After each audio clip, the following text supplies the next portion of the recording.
Today I wanted to touch on a simple but powerful concept: how letting go could possibly resolve all of our problems in life.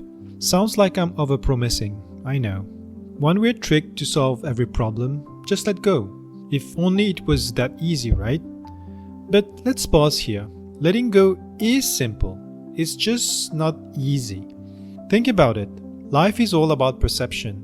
Rain falls, the farmer rejoices, the bride with an outdoor wedding curses the sky, and yet it's the same rain, just a different story. The real misery begins when we cling stubbornly to how we believe things should be. We all carry around an invisible script, like they should treat me like this, my career should look like that, my boyfriend should act this way if he loves me. But reality doesn't always follow our script, and that gap between expectation and reality is where we suffer. Imagine two farmers. Farmer A says, if it rains, great. If it doesn't, I'll just try another crop. Farmer B says, if it doesn't rain, my life is ruined. It's the same weather again, two completely different levels of peace. Who do you think sleeps better? Letting go is basically Farmer A's mindset, being okay with both rain and sunshine. Not passive, not careless, just flexible, trusting. But how do we actually do that? Here's where it gets tricky. I can preach let it go all day, but then when it comes to my own life, if something that I use every day glitches, like my car, my laptop, or my phone, I start going a bit crazy. Clearly, I'm not enlightened yet.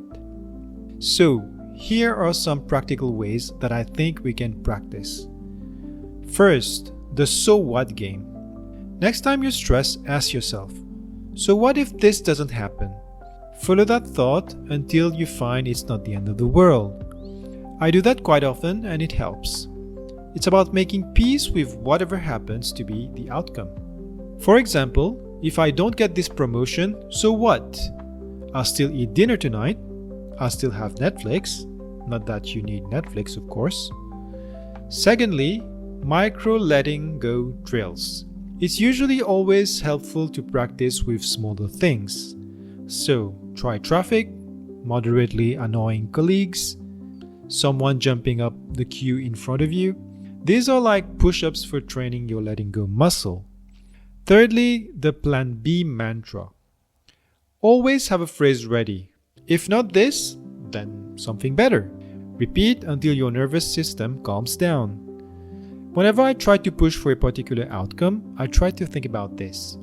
If there's too much resistance, then there must be something better out there for me, even if I cannot imagine it right now.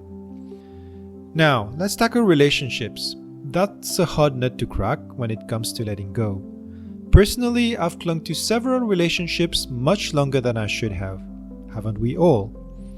I've been holding on during, holding on after, holding on while convincing myself I wasn't holding on. Yeah, been there, done that too many times. But when I did finally let go, every single time it felt like it was the right choice. Because letting go isn't about pushing people away, it's about making space. Space for you to grow, space for them to grow, space for something new, or maybe sometimes for the same relationship to return in a better form. But you can't predict that. That's the catch. You have to release the outcome as well. And yes, it often comes down to the burning coal test. In other words, we only drop things when they get so hot we can't stand it anymore. When it's just warm, we keep holding on. That's being human.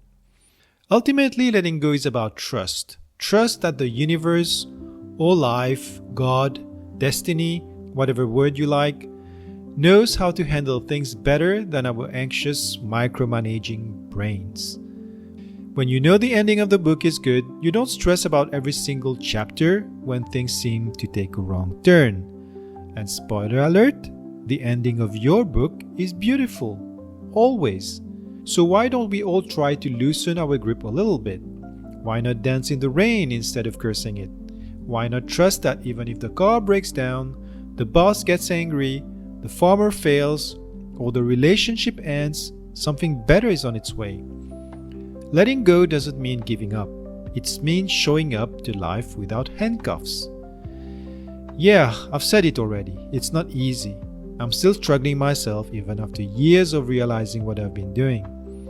I tell myself it's just part of the game. It's life's big challenge. But at least I have the awareness to know what I'm supposed to do.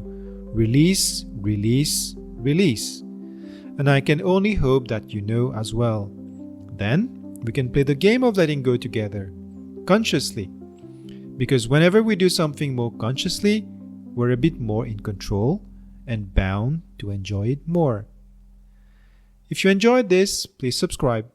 Or not, I guess I have to let go of wanting people to subscribe to my channel, right?